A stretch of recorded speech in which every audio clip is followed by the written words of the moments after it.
o legal desse documentário é justamente como ele abrange as formas de falar de diversas outras regiões do mundo, né? Aqui a gente viu, por exemplo, o ambulante no Leblon, no Rio de Janeiro, e como, por exemplo, ele manifesta, ele concretiza o seu português nessa função dele de, por exemplo, vendedor ambulante. Eu queria parar aqui nesse ponto porque, olha só, reparem no onde estamos no mundo. Índia, em Goa. Eu acho que é muito curioso pensar em quais regiões, por exemplo, até onde chegou a língua portuguesa, pensando na dimensão, na expansão de Portugal, né, do reino de Portugal, no seu auge, né? Então, ó, dê uma olhada aqui que Goa, se a gente for olhar no mapa, ela tá um pouquinho distante de... Eita, por aqui mapa, né? Um pouquinho distante de Portugal. Deixa eu ver se eu consigo um mapa mais... aqui vai mostrar só Goa na Índia, né, tá, gente? Então, deixa eu só mostrar aqui. Ah, Reino, Portugal, expansão, ápice. Vamos ver se a gente consegue encontrar a dimensão. Aqui, perfeito. Essa imagem que eu queria. A dimensão do Reino de Portugal no seu auge da expansão, né?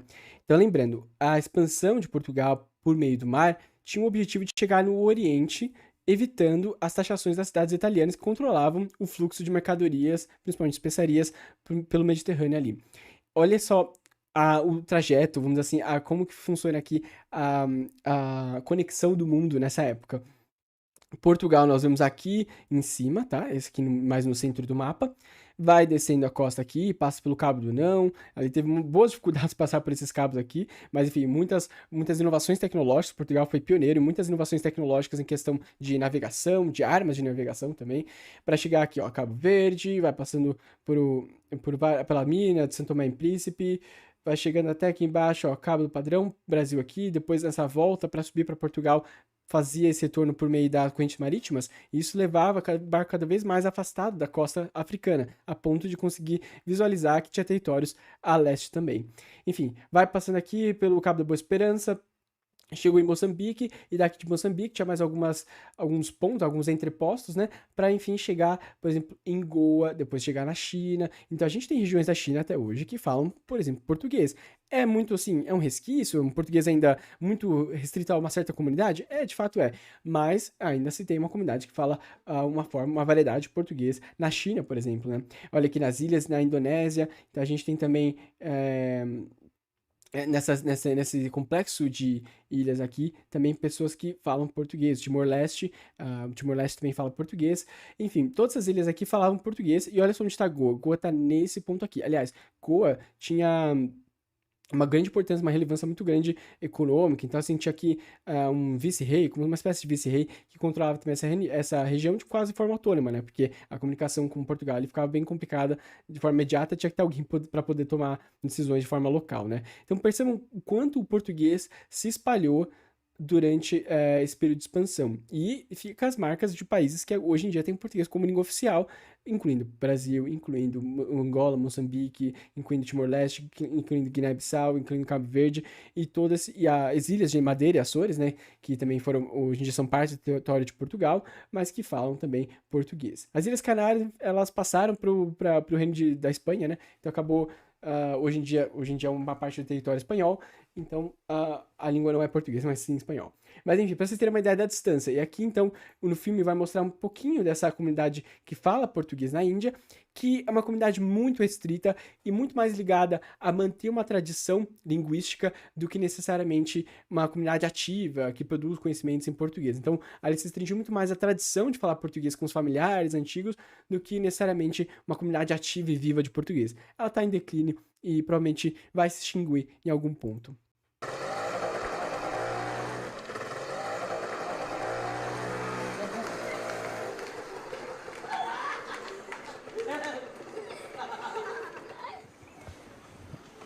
Vocês estão agora na aldeia de Lotolim, que é no sul de Goa, e esta casa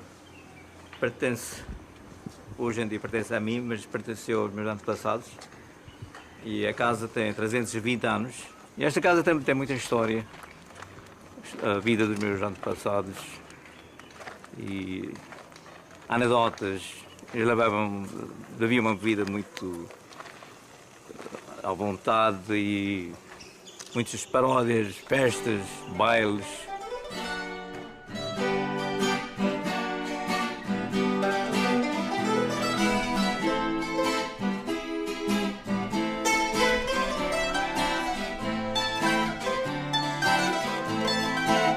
uma guitarra portuguesa, né? Eu às vezes, quando não tenho nada a fazer, gosto de vir aqui dar umas estrelas à Dona Rosa. Ela sabe tudo o que se passa na aldeia. E quando eu quero falar português, eu estou muito saudade de falar português, eu venho para casa da Dona Rosa e pratico o meu português com ela. Percebam que para falar o português se deve a uma comunidade específica. Então, na Índia, na comunidade lusófona de Goa, como herança dessa expansão do Império Português, o português, a prática linguística do português é restrita a uma comunidade muito pequena que tende a se perder com o tempo, né? Então, se você tem que ir até a casa da Dona Rosa tem sua idade, Dona Rosa, uma hora vai acabar perecendo e a língua vai com ela e assim acaba-se uma mundivisão, uma forma de ver o mundo por ótica do português de um português que não é o português que nós temos, por exemplo, no Brasil, Moçambique, Angola e Portugal, por exemplo. Ela fala bom português porque ela viveu em Portugal e em Moçambique, em Angola. Eu penso em português. Eu conto em português.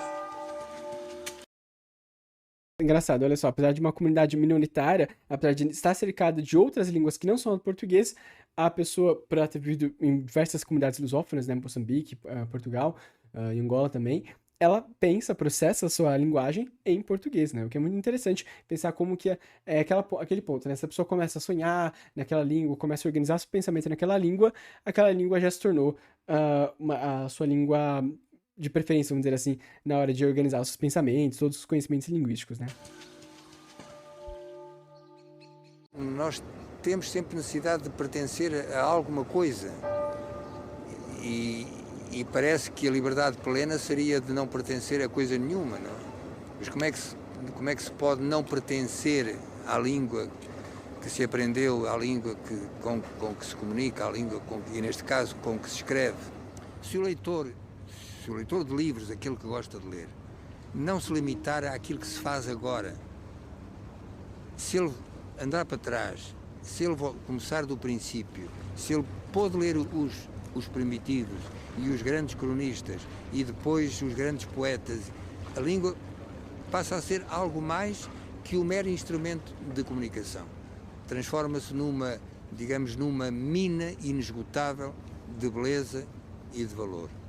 Essa fala de Saramago é muito importante. Olha só, percebam como se constitui, eu acho até não só o conhecimento linguístico, mas o conhecimento humano, de uma forma geral.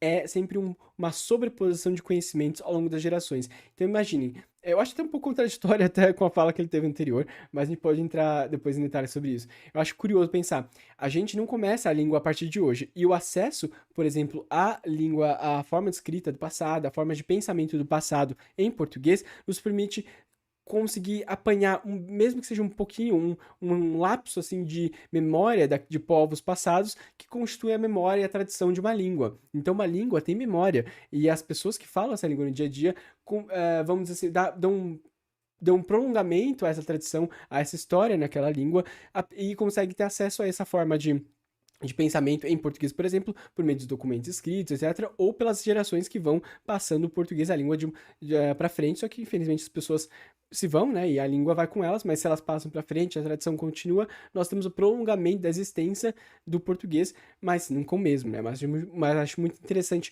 pensar como que o conhecimento, né, se constitui dessa forma. Então, aquela frase típica de sentar no ombro de gigantes é justamente isso, a gente não começa o conhecimento a partir do zero, porque se começássemos do zero, não íamos chegar a lugar algum.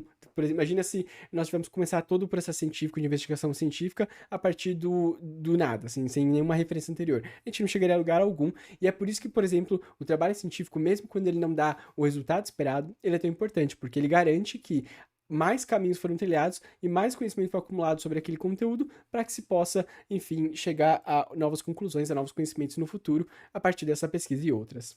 Pensemos que são, no nosso caso, 8 séculos de pessoas a falar português e a escrever português. Muita coisa se perdeu, evidentemente, mas aquilo que ficou, aquilo que sobrou, aquilo que os arquivos e as bibliotecas guardam, dava para passar lá a vida inteira mergulhado na língua portuguesa.